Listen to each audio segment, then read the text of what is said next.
Now, ahead of the high-stakes battle in the elections in Maharashtra, Prime Minister Narendra Modi has held his first rally in the state in Dhule. He was hitting out at the Maha Vikas Aghadi, and we're going to decode what is emerging as the BJP's strategy in the Maharashtra elections. But let's do a small recap of what the Prime Minister has said at that rally in Maharashtra and Dhule. Here's a look. महा अगाड़ी की गाड़ी में वैसे भी ना पहिए हैं, ना ब्रेक है और ड्राइवर की सीट पर बैठने के लिए भी झगड़ा हो रहा है। हम जैसे लोग जनता को ईश्वर का रूप मानते हैं, जनता की सेवा के लिए राजनीति में आए हैं। वही कुछ लोगों की राजनीति का आधार है लोगों को लूटना। एक है तो सेफ है। What does it really say about the BJP strategy? Let's discuss this with Rasheed Kidwai. He's joining us. He's the visiting fellow at Observer Research Foundation and a political commentator in his own right. Always good to have you with us, Rasheed.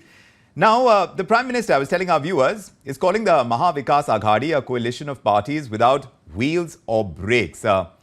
And like I was saying, I mean, on one side, it is true that the Maha Vikas Aghadi is a multi-party coalition and the Mahayuti is anchored by the BJP with the Prime Minister as the big face. But does this give the Mahayuti a perceptional edge that Modi is now trying to leverage, as was evident in what he said?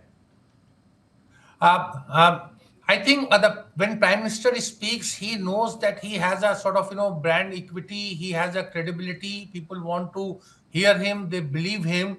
But otherwise, if you look at the, content, it is little problematic from a political point of view. What Mr. Modi is saying that MVA is a mismatch. The same can be said about that alliance, that breakaway Shiv Sena and that, breakaway NCP, that Ajit Pawar. Remember a week before Ajit Pawar was made an ally, the kind of things Prime Minister himself had said in a public meeting in Bhopal, that there is a big loot and corruption and all kind of names were given and Mr. Ajit Pawar was named. So here is a situation of Maharashtra where political alliances are, so to say, unholy.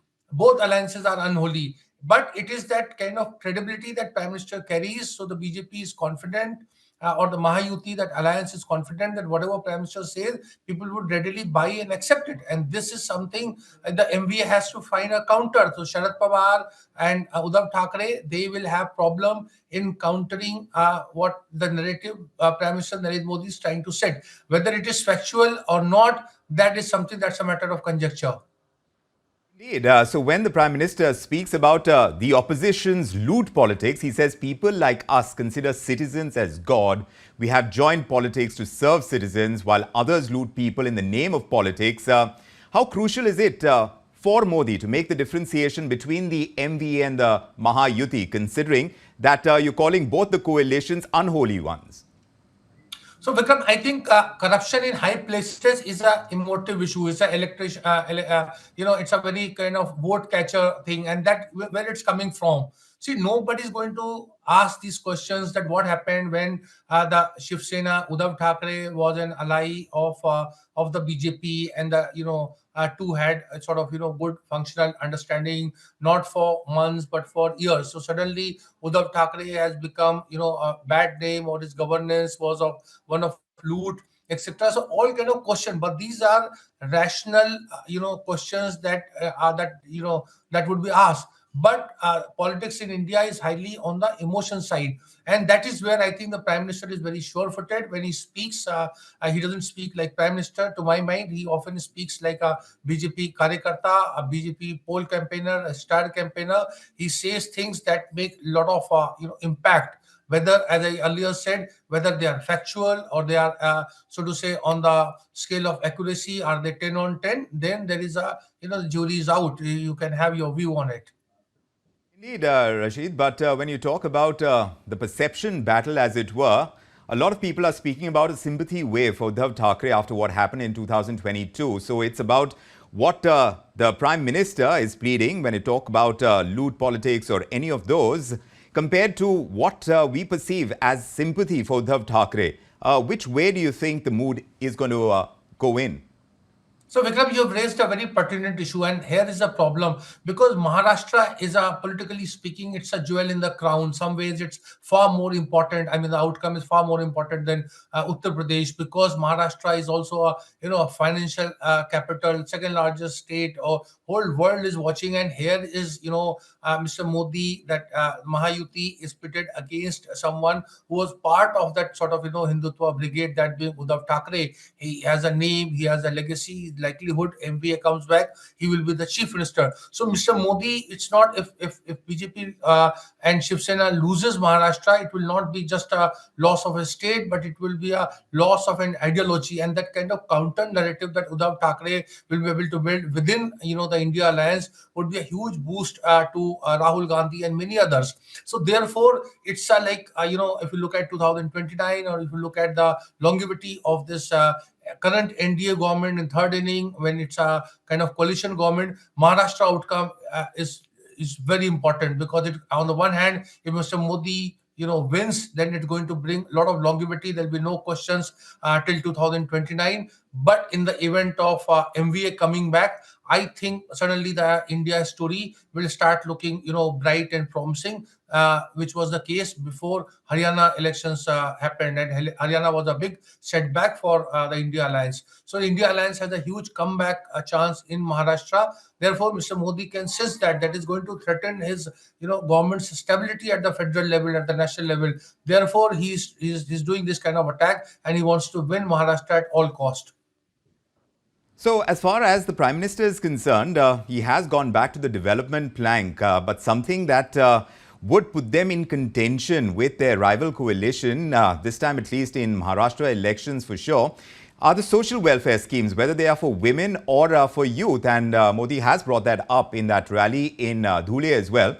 The social schemes, Modi is trying to get that voter base in his favor. Do you think that would work with the electorate?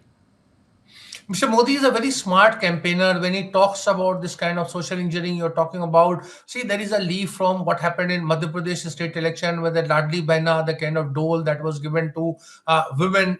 So that brought a lot of dividends for the BJP. So BJP is trying to replicate, Madhya Pradesh model in Maharashtra. Whether it will work or not, we do not know, because we need to very carefully look at the caste combination. If the Marathas and Dalits and Muslims, if they consolidate towards MVA, then Mr. Modi, BJP, and Mahayuti will have a lot of problems. But if he's like in Haryana, he was able to break, the dominant caste, that they are weak jats, and here it's Maharashtra, Maratha voters. If Maratha voters and Dalit votes split, then Mr. Modi and the Mahayuti will have very easy going. But as I said, as of now, things are, Uddhav Thackeray-led MVA seems to be having a slight edge, and that is something that is worrying everyone in the BJP from below to the top at Mr. Modi's level too.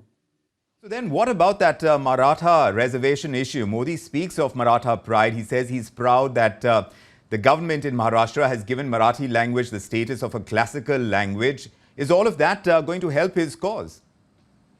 Vikram, I think it's a contributory factor, but it is not something that is going to clinch. See, vote politics in Maharashtra is very complex. I mean, one can say the same for rest of India. But look at the BJP. BJP is, on the one hand, through Ajit Pawar, is trying to make a dent in Maratha voters. It is also has a very strong sort of support base among the OBCs.